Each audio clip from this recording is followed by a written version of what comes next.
So this was not my initial plan for the day, but things change, kids get sick, and you adapt. So I have someone who's home today with achy body, so mom is making chicken stock. Went to the local butcher and bought 3 chicken backs. So this is gonna be going on for a few hours, and hopefully we get some good broth going out of this. So the pot has been simmering for about 3 hours, and the bones are kind of broken down.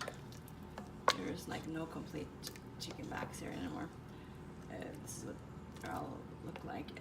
So I'm gonna turn the temperature off and let it cool down, and then use the fat separator and take all the bones and stuff out of there. So the broth will be ready for this evening's chicken soup.